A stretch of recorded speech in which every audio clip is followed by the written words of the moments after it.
Uno de los temas que me pareció sumamente relevante es el tema de que la masa no es multitud. La cuestión de este tema es que los hoteles, las cafeterías, los restaurantes estaban repletos de personas. La cosa es que estos individuos siempre han existido, pero pasaban desapercibidos, iban solitarios por su propia cuenta o iban en pequeños grupos, pero nunca se les tomaba relevancia o nunca se les veía, por así decirlo. La cuestión es que entran a escena estos individuos como masa y entran con grandes puestos en el Estado y en la sociedad, cosa que es realmente interesante. La cosa es que el término de masa no es un término cuantificable. Se puede definir a cualquier individuo como masa solamente por ser un individuo mediocre que no le aporte nada a la sociedad. Bueno, antes el término de las masas o estos individuos estaban en segundo plano, pero comienzan a estar o a aparecer en primer plano en la sociedad. Ahora ocupan lugares, utilizan objetos y disfrutan de lugares reservados que antes eran solamente para las élites. A estas últimas se les rechaza gracias a que imponen su gestión y sus gustos y no admiten que estos son superficiales y banales y usan su sabiduría o su conocimiento como si fuera una ley. Estos también destruyen personalidades y destruyen talentos a todos los que no actúen como lo hace la mayoría o como simplemente ellos mismos, entonces se les elimina. Y así se puede decir que existe como un peligro en la dominación de las masas. Un poco en el tema del hombre masa, podemos decir que este ciudadano medio fue creado en Europa y en un término técnico y social se creía que era perfecto gracias a que este quería que todo fuera mejor y que todo fuera más barato. La cuestión es que la verdad es que el hombre masa era un niño mimado que no conocía de fronteras y de deberes y que a diferencia de sus generaciones anteriores, ellos sí tenían que trabajar su suerte y sí tenían que pasar por obstáculos. La cosa es que el hombre masa no. Tomaba todo lo que la sociedad se lo daba como un logro, como algo dado, y no le interesaba cuidarlo. El hombre noble tenía que luchar por lo que tenía, como ya mencioné, se le entregaba todo en bandeja de plata, y además de que no hacía absolutamente nada, se sentía orgulloso y contento consigo mismo en vez de afrontar y de tener muy en claras sus limitaciones. Por último, sobre el hombre masa, podemos decir que este defendía a gritos sus ideas, que simplemente eran cosas superficiales, iba a cultura, o sea, de política. Él simplemente decía sus ideas sin razones y no evocaba normas. Y cuando no hay normas o no hay razones, tampoco hay argumentos, pues no hay cultura y no hay conocimiento verdadero sobre algún tema. Bueno, buenos días otra vez. Ahora yo les voy a presentar uno de los temas más importantes o que más abarca también este libro, que es la intensificación de la vida. ¿A qué voy con lo de la intensificación de la vida? A lo que voy es que actualmente nosotros estamos viviendo, nos estamos acercando entre lo lejano y lo cercano.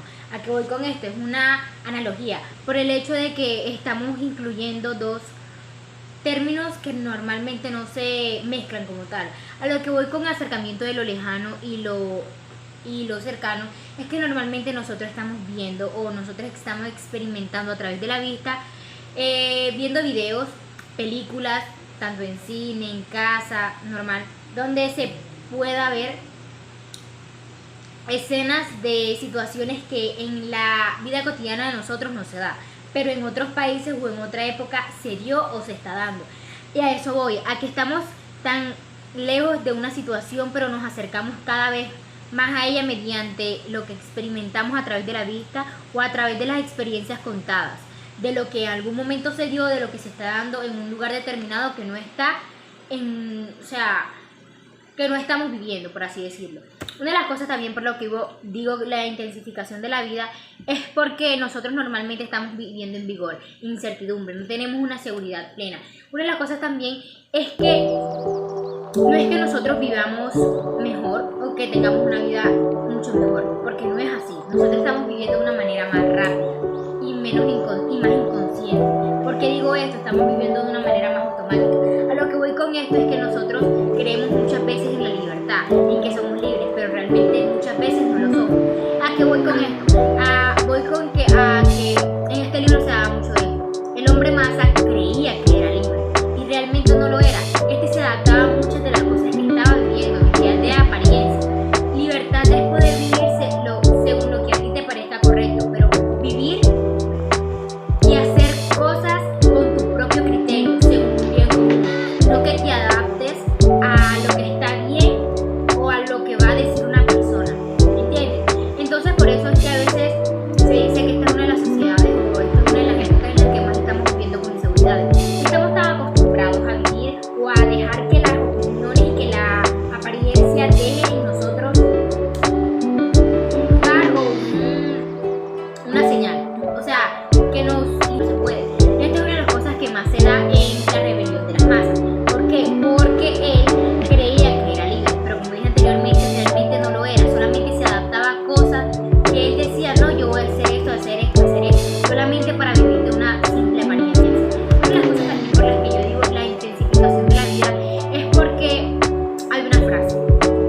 ya tenemos ese deseo, cuando ya lo hemos saciado, ya lo hemos cumplido, ya no deseamos otra cosa, solamente porque ese deseo o esa ambición de querer algo más ya se ha acabado. Esa es otra de las cosas por las que vivimos automáticamente según este libro. Es una de las cosas que más sorprende por el hecho de que, o sea, realmente en cierta parte es cierto. Por el hecho de que nos hemos acostumbrado tanto a vivir de cierta manera, a limitarnos de ciertas cosas y a desear lo que realmente no deseamos, solamente para vivir de apariencia. Esta es una de las cosas que más se presentaba para este más. Otra de las cosas es que voy a hablar sobre otro de los temas que es la de los efectos beneficiosos. A lo que va este tema es mucho de la adaptación del ser humano en la época moderna al hecho de adaptarse sin reconocer la historia de dónde viene y lo que está viviendo. A lo que voy es que, miren, uno de los ejemplos que podemos dar en lo que acabé de decir es que nosotros normalmente adoramos coches, compramos medicamentos de los cuales no sabemos la historia, no sabemos de dónde viene, solamente le damos la importancia a lo que causa en nosotros, no investigamos de dónde viene eso, qué hace eso, qué efecto tiene eso, solamente si tenemos algo instantáneo, un sabor instantáneo, una tranquilidad instantánea, para nosotros es suficiente. Eso es una de las cosas que a nosotros ha hecho que tengamos más incertidumbre en nuestro vigor, por el hecho de que, por eso decimos, por eso dije que nosotros vivimos en una época en la cual vivimos incertidumbre, vivimos rápido, porque solamente estamos pendientes de la solución y no al proceso. Lo que voy con esto, que normalmente a nosotros nos dicen a nuestra generación, nos dicen la generación del esfuerzo y el máximo gozo, por el hecho de que estamos acostumbrados a que el máximo gozo, por el hecho de que estamos acostumbrados a que todo se nos ponga así, facilito, o no es que estemos acostumbrados, sino que lo queremos así y no queremos un simple esfuerzo para eso que queremos. Otra de las cosas también es que hay una frase que les voy a leer y les voy a explicar, y la frase dice: es la época de las corrientes y del dejarse arrastrar. Casi nadie presenta resistencia a los superficiales torbellinos que se forman en arte o en ideas, o en política o en los usos sociales. A lo que esto tiene es, como dije anteriormente, a la adaptación que tenemos a situaciones de la vida cotidiana, que solamente nos adaptamos sin poder defender nuestro propio criterio, sin poder defender lo que nosotros realmente pensamos para vivir para tener una buena vida, sino que solamente nos adaptamos para sobrevivir y estar en un mundo en el que solamente importa la solución, y realmente no es así. Una de las cosas más importantes en las que me di cuenta es que este libro hace que tú veas el silencio que los seres humanos en este momento están teniendo, el hecho de que se están callando mucho y el hecho de que casi nadie está teniendo criterio y libertad para poder gozar y para poder decidir sobre sí mismo, sobre su propia vida. Una de las cosas también es que demuestran que nos estamos adaptando a todo, a la política, a lo social, a los problemas, y que no soltamos o no le damos problemas, por así decirlo, a las cosas que se están presentando y que nosotros vemos como malas, sino que nos adaptamos a ellas solamente para que... A continuación les voy a hablar acerca de un tema que toca el libro, que vendría siendo lo que es la Europa unificada, disciplina Europa unificada básicamente. Aquí se plantea acerca de lo importante que es Europa como tal, como continente en conjunto, debido a todo lo que ha logrado hasta el momento y todo lo que ha logrado desarrollarse, porque son como líderes en ámbitos políticos, económicos y etc.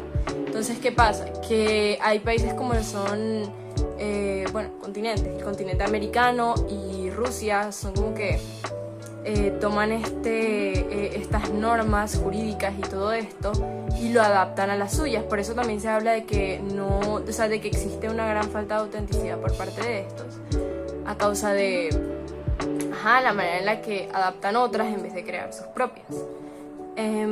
También habla acerca de que en Europa, en caso tal de que llegara a decaer, no solo significaría una decadencia en general para este continente, sino también para otros, a causa de la dependencia que tienen otros de este.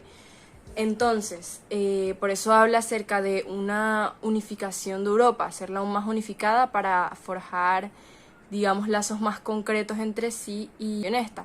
Entonces, ¿qué pasa? Que habla acerca de que hay estados de Europa que deberían como que dejar de lado lo que es su nacionalismo y empezar a ver más por el futuro del continente en general. Hay una frase aquí en específico que lo plasma, que vendría siendo: solo la decisión de construir una gran nación con el grupo de los pueblos continentales volvería a entornar la pulsación de Europa. Habla de que los seres humanos buscan algo a lo que aferrarse y a lo que tener devoción, y tener devoción y tener dedicación para esto. Entonces se dice que Europa avanzará por voluntad de estos, y de que como tal los lazos que son lazos históricos o lazos culturales, el idioma, cosas así, no es tan relevante, o no es tan, o sea, sí es relevante, pero no tanto para hacer avanzar a Europa o para formarlos en conjunto, sino que lo fundamental para esto es la voluntad que tengan sus habitantes, y que por eso es que es importante la voluntad y la decisión que tengan, porque los seres humanos tienen la necesidad de Tema, la masa está a todos los niveles. Esto quiere decir, empieza sobre el hombre masa, que él dice que está de acuerdo a nuestra civilización. Él dice que no se hace cargo de la herencia igual, que al niño malcriado o al joven decadente. Dice que le gusta el juego, el deporte y cuida su cuerpo, y elige la ropa que se ponen con gran esmero. Desprecia lo sabio y el romanticismo en el amor, y prefiere someterse a un poder absoluto antes que discutir. La meta, y dice una frase que me llamó la atención, fue: la meta no es mi caminar, no es mi vida. Es algo que pongo esta, y que por lo mismo está fuera de ella, más allá. Pero ¿a quién pertenece esa masa? Nosotros nos preguntamos. La masa no se refiere a ninguna clase social de tipo proletario. Masa que la gente formada como médicos, las especializadas, expresan mejores opiniones de lo más estúpidas que cuando hablan del político y el arte o religión. Y además se les considera pilares del tiempo de las masas. Una frase que me llamó del libro es: el mar continental se parece mucho al del ave. Es a la larga que al batir su grande remera se hiere contra los hierros del jaulón. Una de las mayores conquistas de esta civilización es el Estado moderno. Es el hecho de que el hombre necesite de una autoridad, y creer que el Estado haya de ser elegido por un élite. Es una verdad irrefutable. Si bien, por un lado, el hombre masa le fascina la maquinaria del Estado y del otro, se niega a reconocer el hecho de sus líderes han demostrado de poseer cualidades precisas para el ejercicio de sus funciones. Al contrario, considerar que las maquinarias de Estado como de su propiedad, y dice que, por ejemplo, cuando uno ocurre un problema, nosotros ocurrimos al Estado, y él dice que esto es una burocracia e intromisión del Estado a todos los aspectos de la vida. Bajo el imperio de la masa anónimas, el Estado destruye a los individuos independientes. Es lo que quiere decir el hombre masa en el tema que le dije, profe.